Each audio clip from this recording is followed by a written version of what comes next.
work. We'll have to paddle all the way back and hitchhike. It's gonna work. Trust me.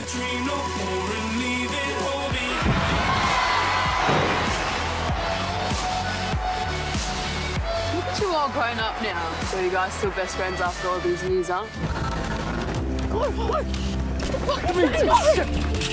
Shit. Cops are out there. Let's call your parents. Please. My mum isn't coping so well. So I've got this idea. What if we make a list of all of our favourite bands and go to as many festivals as possible? Let's do it. Let me see ya!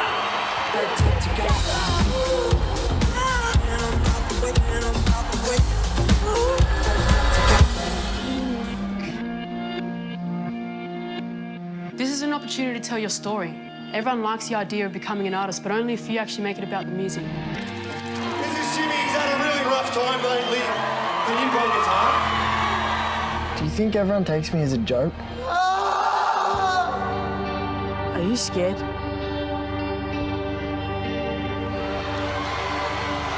Where is it? I didn't bring it, Kane. I'm so sick of him controlling my life. Sometimes I wish I could just disappear. What do we do, yo? I do what I want. I do what I want to do. My life. I do what I want. Is it about the destination or is it the journey? We'll soon find out. MACARIO de Souza, director, co-writer of 6 festivals. Welcome to Screen Watching, and mate, congratulations on this beautiful film, which caught me a little bit by surprise. I've had a bit of a tear towards the end there, so thank you. Pleasure. Thanks for having me, Simon. Mate, there's I guess we should touch on the core of the film here. There's an authenticity to the festival going scenes in 6 festivals that suggests this life was a big part of your life growing up. What does the film say about the community, I guess, of music lovers that brave the elements and go to these events? Yeah, look, I think you nailed it on the head. Authenticity was the key word in the making of this film. We kind of looked at every scene, every music choice, every scenario, and if it didn't pass the authenticity test, it got dropped. It's a world I know very well. Started out jumping fences to get into festivals as a kid myself, and got to the point where we finally could afford buying tickets and seeing our favorite bands, to the point where I was super inspired to become an artist, and had my first gig at a big stage, 12 p.m, scorching hot sun in front of 10 crowds who was just 10 of my best mates only, and then built that up over the years to thousands of people all over the world, and had a great music career, and moved on to working with a lot of artists on their visuals at festivals, music videos, documentaries, and I just was obsessed with the whole idea of what music festivals do for a community, as far as brings people together. It's that moment where you can escape reality, and for that day or two or a couple of days, just be with your friends, enjoy the music you love, and just lose all inhibition and do what you want to do and forget the world. And as an artist, it's what you work towards. It's that thing of building up to a point where you're playing in front of a sea of people singing back to you. There's no better high. It's sort of really addictive, and all of those things combined, I thought just made an exciting world to tell a story of friendship in the backdrop of all that. So, look, I think we've captured all that quite authentically, and I think the best test for me has been the artists who have been involved in the film, pitching it to them initially, but then also showing them the film and getting their tick of approval, and their excitement makes me feel like, we've definitely nailed it on the head as far as authenticity goes. So yeah, I'm hoping the rest of the world feels the same. I think a part of the reason the film is so effective is that you've got this great young cast who, to varying degrees, they're not unknown, but they're relatively fresh to the big screen. Was there a long rehearsal period to achieve that sort of chemistry? Who are these kids?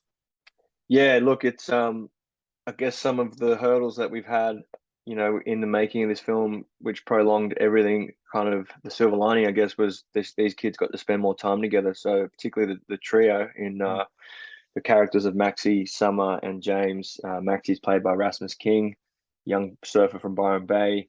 He's just been in a recent film called Bosch and Rocket with Luke Hemsworth and Isabel Lucas. So he kind of made both these films back to back. It was new to him, but he's just a glowing personality that I knew would shine. Yasmin Honeychurch, who plays Summer, is also from Byron. She's done a couple of sort of younger teenage type films. Back of the Net on Netflix was one that was recent to her.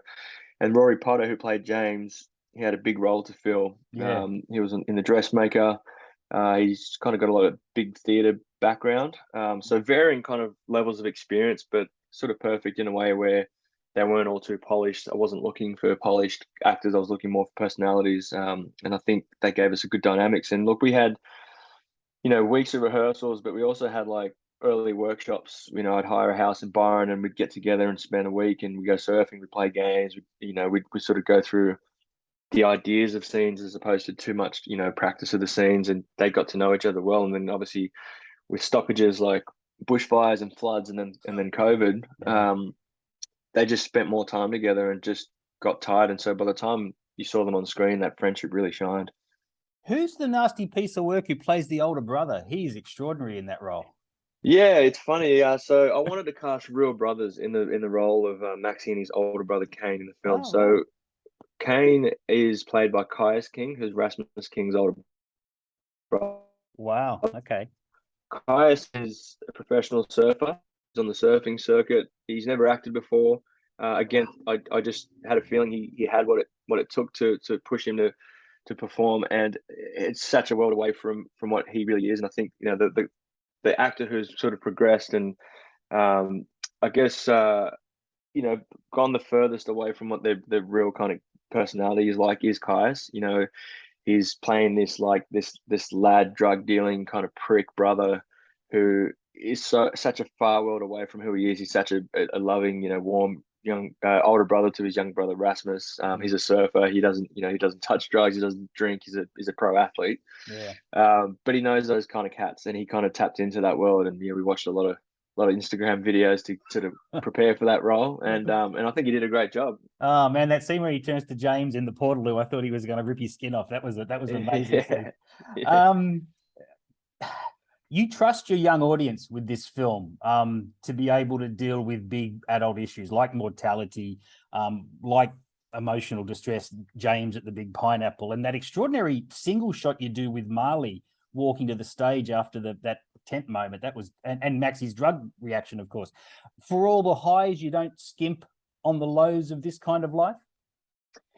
Yeah, look, I think people, I guess, and storytellers probably underestimate a young audience. I think what for me a good reference was when the series Euphoria came out. Euphoria was talked about by older people like, wow, this thing is like it's very out there, and there's a lot of drugs, a lot of sex, and a lot of gender fluidity and sexual kind of experimental kind of scenarios going on. I guess what people don't realize is that's the real world. That's exactly what's happening to a young kind of demographic right now, and I'm still very much in tune with with that young community coming from Aruba. We sort of, there's no real kind of demographic breakdown. Everyone just sort of hangs together, and we get to hear what everyone's up to. And drugs is a big problem, in the country with our young young people in general. Apparently they're drinking less, but they're experimenting more with drugs, and obviously sexuality is a thing that is no longer kind of devised as what it used to be. So I just feel like there's probably a need to be telling stories where now that I'm a young father of two young girls, where we start conversations between parents and kids and get a better understanding that there's more of this stuff happening. Because for as far as the young kids go, they watch that, and this is the feedback I've been getting. They're like, yep, that's the world we live in. That's that's very true to what we're experiencing. And what's funny is some of the parents are watching it freaking out, thinking like, is this shit really happening? So I think it's a conversation starter, and I think it's good for young people to also see that there's probably a way for them to open up and start talking to their own friends, particularly the story around losing a best friend. And it's something I went through as a young teenager, where you almost don't talk about that grief and that loss until it's too late, particularly young men. And so I hope the film does that and you know creates that bridge where people can feel like they can open up and talk in amongst their young group of friends. That's interesting you raised it. That hadn't even occurred to me, but I was in the similar situation. Not only have I got 2 young daughters as well, but I had a friend who lost his father, and exactly the same thing happened. We didn't sort of return to discuss that until 2 decades later, until we were both like grown men. So yeah, discussing that element of grief is a very truthful part of the film, and all credit to you. You mentioned euphoria there. There's an energy to the story and the characters here that's sort of, although it's a very modern film, a very contemporary film, it sort of harkens back to the great sort of teen stories of my youth. And I'm thinking along the lines of the S.E. Hinton stories, things like Rumblefish or The Outsiders. And you mentioned Euphoria, but are there films or stories that you use as kind of a mood template, for want of a better word, for the film? Yeah, absolutely, man. Like you nailed it on the head. I fell in love with cinema through films like Stand By Me, City of God, Oh wow, yeah. Kidulthood, Adulthood, Lahane, just gritty kind of coming of age. The Outsiders, that's another great reference. And more recently, 2 films that I kept referring back to in the making of this film was American Honey, Yeah. and also Jonah Hill's Mid-90s. Oh wow, Those yeah. those films are just so on point as far as authenticity goes. A young crew, you know, trying to get by in life, and just the language that's used, or even like the lack of language. You know, like a lot of people forget that teenagers don't talk a lot. You know, for the most part, they make noises, they grunt, they shrug. So you know, just trying to really tap into the authenticity of like how that world is a lot of those inspirations did come from a lot of those films. I'm obsessed with teen kind of coming of age gritty dramas like that. Yeah, that's true. I'm exactly the same. I still sort of I go back to the films of my youth so many times just because of the way they portray that sort of such a volatile moment in a person's life, such a sort of changing moment. So congratulations on that, mate. I don't want to drill down too much on the actual hardships of production, but how did you pull all this together? You've mentioned you had to get festival access, you had to get talent schedules lined up, you had a little filmmaking speed bump called COVID along the way, and I imagine suddenly this sort of intimate friendship story takes on kind of a huge Waterworld kind of scale to it. How did it all happen? How did it all finally come together? How do you reflect on it, I guess, is in this at this point in time? Yeah, look, if I looking back on it, I just get tired thinking about it.